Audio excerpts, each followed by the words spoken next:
Olá a todos, vou apresentar minha pesquisa intitulada Xamanismo nas Histerias e Fontes Coloniais. Me chamo Cleudivânia Silva Costa e sou orientada pelo professor doutor Alexandre Guida Navarro. Na introdução, entende-se o xamanismo como sistema consistente de crenças e práticas religiosas que visa entender o humano e o mundo em que habita. Os pajés, artefatos, cânticos, maracás e cachimbos são mediadores deste mundo e foram descritos pelos padres Cláudio d'Abbeville e Yves Devers em suas passagens pelo Maranhão entre 1612 e 1614. Esta pesquisa se fundamentou a partir da análise dessas crônicas e de artefatos encontrados nas histerias maranhenses, estas entendidas como sítios arqueológicos únicos no contexto das terras baixas da América do Sul. Sendo assim, a pergunta central se resume em como eram as práticas xamânicas dos grupos indígenas durante a colônia maranhense e os artefatos utilizados nesses rituais aparecem na coleção arqueológica das histerias? O objetivo geral é descrever a evidência do xamanismo entre os grupos tupinambás durante o período colonial e traçar um paralelo com as histerias. Entre os objetivos específicos, identificar o xamanismo contido nas crônicas e documentação colonial, enumerar os rituais e elencar artefatos utilizados.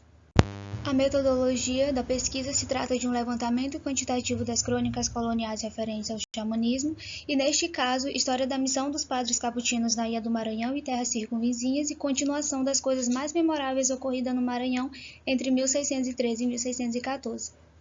Resultados de discussões. Durante a análise das crônicas, pôde-se observar vários elementos ligados ao xamanismo, como o uso do tabaco pelos pajés, a cauinagem, cantos, danças e a utilização dos maracás em seus rituais.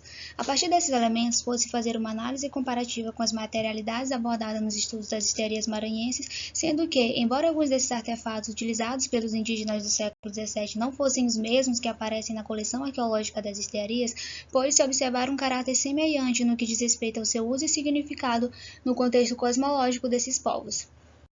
Nesta citação da D'Abbeville, podemos observar como existia todo um preparo para que o maracá ele pudesse ser utilizado no ritual, como o próprio plumas e enfeites descrito pelo padre, para marcar o compasso e até mesmo a dança entre os indígenas. Em relação às histerias, foi encontrada uma estatueta que, após ser feito o raio-x, identificou-se também bolotas de argila no seu interior, relembrando dessa forma os famosos maracás. No caso da estatueta, entende-se que esse processo ele não obedeceu à tecnologia esperada, e sim a um processo cognitivo, cuja boca é uma das expressões do poder xamânico, um tubo sinéstico por onde a energia viaja.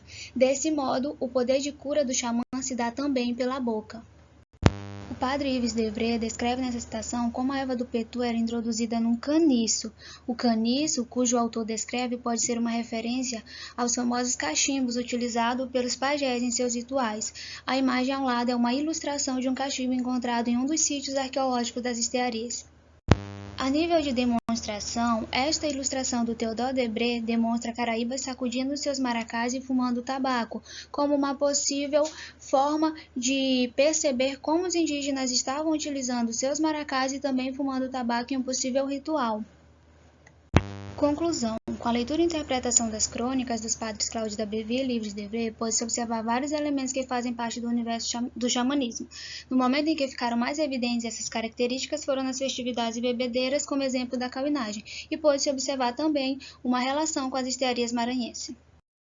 Neste último slide estão as referências do trabalho. Muito obrigada.